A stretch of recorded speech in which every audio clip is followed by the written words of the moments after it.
नमस्कार। YouTube channel पर आपका स्वागत है। हम अध्ययन करेंगे दबाव समूह, प्रेशर ग्रुप्स। यह है BA first year political science paper first, राजनीति विज्ञान के मूल आधार में यूनिट फोर्थ यानी चौथी यूनिट में शामिल है। मैं doctor Mohanlal Goswami, assistant professor of political science, government girls college Hanumangarh. दबाव समूह अर्थ और इसकी विशेषताएं। आधुनिक लोकतांत्रिक राज्यों में दबाव समूह होते हैं। इसके विकास का मूल कारण है कि राजनीतिक दल समाज के विभिन्न हितों का प्रतिनिधित्व नहीं कर पाते, अतः समाज में विभिन्न वर्ग अपने हितों की रक्षा के लिए हित समूह बनाते हैं। इनको हित समूह इंटरेस्ट ग्रुप्स कहा जाता है। परंतु जब ये हित समूह राज्य की विधायी और प्रशासनिक क्रिया को प्रभावित करने लगते हैं तो इन्हें दबाव समूह प्रेशर ग्रुप्स कहा जाता है। फाइनर ने इन्हें अज्ञात साम्राज्य कहा है। इसकी परिभाषाएं अगर देखें तो आयरिश व फ्रेथो के शब्दों में दबाव समूह चुनाव में बिना प्रवेश किए सरकारी नीति व निर्णयों को प्रभावित करने का एक संगठित प्रयास होता है। VOK के शब्दों में दबाव समूह सार्वजनिक नीति को प्रभावित करने के लिए बनाए गए निजी संगठन है। मायरन विनर के शब्दों में दबाव समूह वे ऐच्छिक समूह है जो सरकारी कर्मचारियों के नामांकन अथवा नियुक्ति, सार्वजनिक नीतियों को अपनाए जाने, उनके प्रशासन और निर्वाचन को प्रभावित करने का प्रयत्न करते हैं। मैकाइवर के शब्दों में दबाव समूह ऐसे संगठित या असंगठित व्यक्तियों का जोड़ है जो दबाव के दाव और पेंचों का प्रयोग करता है। इनकी विशेषताएं देखें तो सभी प्रकार की व्यवस्थाओं में, प्रत्येक प्रकार की शासन व्यवस्था में ऐसे हित होते हैं जिनका शासन में प्रत्यक्ष प्रतिनिधित्व नहीं होता, अतः ऐसे समाज में सामाजिक वर्ग दबाव समूह का रूप धारण कर लेते हैं। इन पर सामाजिक संगठनों का भी विशेष प्रभाव पड़ता है। औद्योगिक दृष्टि से पिछड़े हुए परंपरागत समाज में पाए जाने वाले दबाव समूह एवं विकसित आधुनिक व खुले समाज में दबाव समूह की रचना कार्य प्रणाली में अंतर दिखाई देता है। दूसरा, सीमित उद्देश्य व कार्यकाल। किसी दबाव समूह का निर्माण किसी सामाजिक, आर्थिक, सांस्कृतिक या धार्मिक वर्गों से के निश्चित हितों की पूर्ति के लिए होता है, अतः उद्देश्य सीमित है। जब किसी दबाव समूह का उद्देश्य पूरा हो जाता है तो उसकी उपयोगिता नहीं रहती और अस्तित्व भी समाप्त हो जाता है। प्रशासन में अप्रत्यक्ष रुचि। सभी दबाव समूह गैर राजनीतिक संगठन होते हैं और वे प्रत्यक्ष रूप से राजनीति में भाग नहीं लेते, परंतु वे ऐसे राजनीतिक दलों को सत्ता में देखना चाहते हैं जो उनके हितों की पूर्ति में सहायक हो। दबाव समूह शासन को प्रभावित करके अपने पक्ष में नीति का संचालन तथा कानूनों के निर्माण की कोशिश करते हैं। फिर सीमित सदस्यता। किसी दबाव समूह का उद्देश्य किन्हीं निश्चित हितों को प्राप्त करना होता है, अतः इस निश्चित हितों में रुचि रखने वाले उनके सदस्य बनते हैं। जैसे किसी शिक्षक संघ की सदस्यता शिक्षकों को ही उपलब्ध होगी। औपचारिक संगठन। दबाव समूह औपचारिक रूप से संगठित होता है। व्यक्तियों का कोई झुंड दबाव समूह नहीं कहलाता। दबाव समूह का सदस्य बनने के लिए प्रत्येक दबाव समूह अपने नियम, सदस्यता शुल्क तथा कार्यकारिणी बनाता है। औपचारिक ढंग के बिना प्रभावी समूह को शक्ति गुट या पावर ग्रुप से कहा जाना चाहिए। फिर राजनीतिक दल और दबाव समूह में अंतर होता है। पहले था संगठन की दृष्टि से। राजनीतिक दल तो अनिवार्य रूप से संगठित होते हैं और उनके संगठन की प्रकृति राजनीतिक होती है, किंतु दबाव समूह संगठित अथवा असंगठित हो सकते हैं और इनके संगठन की प्रकृति गैर राजनीतिक होती है। दूसरा, संगठन के आकार एवं सदस्यता में अंतर। दबाव समूह की सदस्यता सीमित होती है, वह आकार छोटा होता है, जबकि राजनीतिक दल की सदस्यता लाखों अथवा करोड़ों में हो सकती है। कोई एक व्यक्ति एक ही समय में एक से अधिक राजनीतिक दल का सदस्य नहीं बन सकता, किंतु एक ही समय में विभिन्न प्रकार के दबाव समूह को वो सदस्य बन सकता है। तीसरा, उद्देश्य व कार्य क्षेत्र में अंतर। राजनीतिक दलों का उद्देश्य संपूर्ण सार्वजनिक हितों की प्राप्ति व रक्षा है, अतः उनका कार्य क्षेत्र बड़ा है व कार्यक्रम भी बड़ा होता है। दबाव समूह का उद्देश्य सीमित होता है और कार्यक्रम व कार्य क्षेत्र भी सीमित होता है। फिर सत्ता प्राप्ति के संबंध में, राजनीतिक दल सत्ता पर अधिकार चाहते हैं और इसके लिए चुनाव में अपने उम्मीदवार खड़े करते हैं, वह सरकार बनाना चाहते हैं। परंतु दबाव समूह सत्ता से बाहर रहकर शासन को प्रभावित करने की कोशिश करते हैं। पांचवा, साधनों में अंतर। राजनीतिक दल अपने उद्देश्यों को प्राप्त करने में संवैधानिक साधनों का ही प्रयोग करते हैं और इनके कार्यक्रम भी स्पष्ट व खुले होते हैं। दबाव समूह अपने हितों की प्राप्ति के लिए असंवैधानिक साधन जैसे हड़ताल, रिश्वत, बंद इत्यादि का भी प्रयोग करते हैं और इनके कार्यक्रम भी गुप्त होते हैं। कार्यकाल व क्रियाशीलता, छठा पॉइंट है। राजनीतिक दलों का कार्यकाल लंबा होता है, वह हमेशा क्रियाशील रहते हैं। दबाव समूह का उद्देश्य अपने से संबंधित हितों को प्राप्त करना व उसके बाद कार्यक्रम व क्रियाशीलता समाप्त हो जाती है, बिल्कुल कम हो जाती है। उसके बाद हम देखते हैं दबाव समूह की जो भूमिका है। उससे पहले दबाव समूह जो होते हैं कई प्रकार के होते हैं, जैसे मजदूर संघ होता है, भारत में भी हिंद मजदूर सभा, Indian national trade union Congress, इस तरह।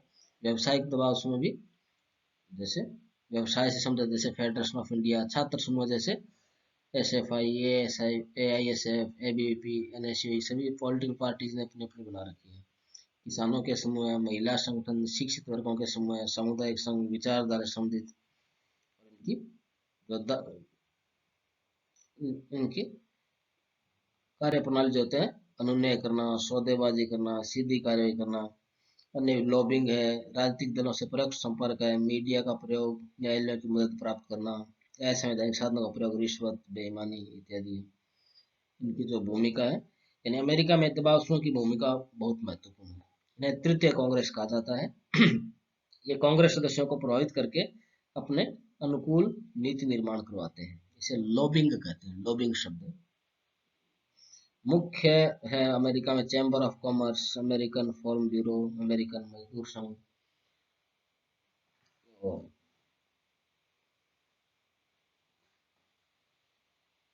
अमेरिका में क्या दो ही मुख्य दल है, तो सभी को प्रतिनिधित्व नहीं मिल पाता, तो ये अपने एजेंट नियुक्त करते हैं और दल के किसी मुद्दे पर विचारधारा के आधार पर नहीं।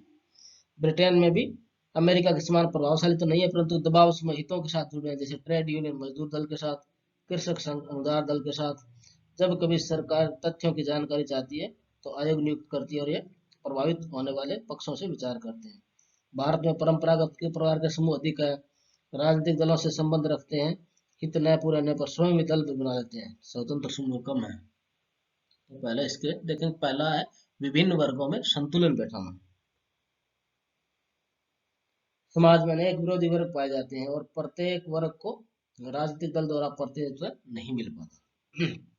प्रत्येक वर्ग शासन पर अपना प्रभाव स्थापित करके अपने हितों को पूरा करना चाहते हैं। ये विरोधी वर्ग एक दूसरे के प्रभाव को सीमित करते हैं। अंत में विवेकपूर्ण व व्यवहारिक संतुलन स्थापित हो जाता है, जैसे श्रमिक एवं मिल मालिकों के दबाव समूह। दूसरा, कानून निर्माण को प्रभावित करना।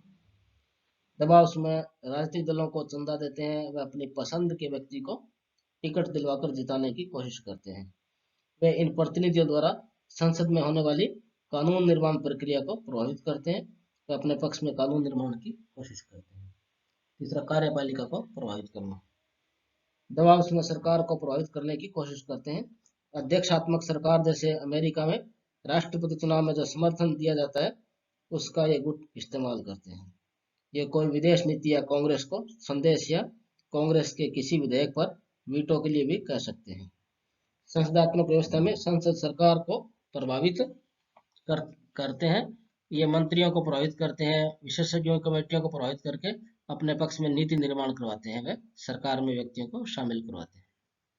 नौकरशाही पर प्रभाव डालना, ये गुट इस क्षेत्र में भी प्रभाव तब डालते हैं जब व्यवस्थापिका व कार्यपालिका इन दोनों स्तरों पर उनके हितों की रक्षा नहीं हो पाती। इन प्रशासनिक अधिकारियों को प्रभावित करते हैं, जिससे नौकरशाही का तटस्थ रूप प्रभावित होता है, यही ज्यादा प्रभावी होता है। पांचवा क्या है, न्यायपालिका को प्रभावित करना। दबाव उसमें न्यायालय द्वारा हितों को पूरा करना चाहते हैं। ये अमेरिकी जैसे देशों में न्यायाधीशों की नियुक्ति को प्रभावित करते हैं। ये वकीलों का भी इस्तेमाल किसी मुद्दे पर करते हैं। न्यायिक प्रक्रिया को प्रभावित करने के लिए जनमत का प्रयोग करते हैं, जैसे समाचार पत्रों में लेख, संपादकीय पुस्तकें, सभी समीक्षा इनके द्वारा न्यायाधीशों पर प्रभाव डालते हैं। फिर मीडिया को प्रभावित करना, जनसंचार साधनों को प्रभावित करने के लिए पुस्तकें, वार्षिक रिपोर्ट, संवाददाता सम्मेलन, सेमिनार और प्रचार का प्रयोग करते हैं, जिसमें शामिल है छोटे छोटे गुट, स्थानीय पत्र, पम्फलेट, रेडियो, टीवी इत्यादि। फिर हम देखते हैं दबाव समूह के दोष भी देख सकते हैं। प्रधान उसमें एक तरह से, इससे पहले हम दोष देखेंगे इनके। ये प्रकृति से प्रजातांत्रिक नहीं है, अलोकतांत्रिक है, और ये दबाव का प्रयोग करते हैं। व्यवस्थापिका कार्यपालिका के प्रति ये कहीं भी उत्तरदायी भी नहीं होती। भ्रष्ट साधनों का प्रयोग करते हैं। ये अपने हितों को प्राप्त करने के लिए गैर कानूनी व अनैतिक साधनों को अपनाते हैं, जैसे रिश्वत, अनुचित मनोरंजन, जरूरत पड़ने पर हड़ताल, रास्ता रोको, बंद, घेराव इत्यादि। फेडरिक ने शैतानी शक्ति भी कहा है।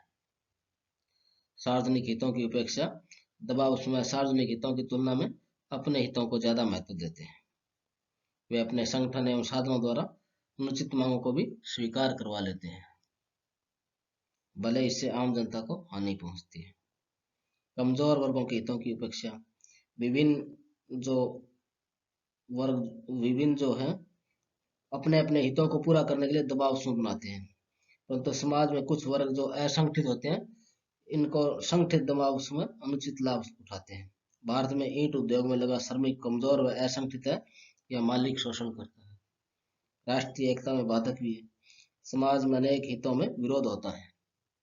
जब ये हित समूह अपने हितों को पूरा करने के लिए कठोर नीति अपनाता है, तो उनमें परस्पर संघर्ष होता है और राष्ट्रीय एकता कमजोर होती है, जैसे भारत में भाषाई और धार्मिक समूह ने किया।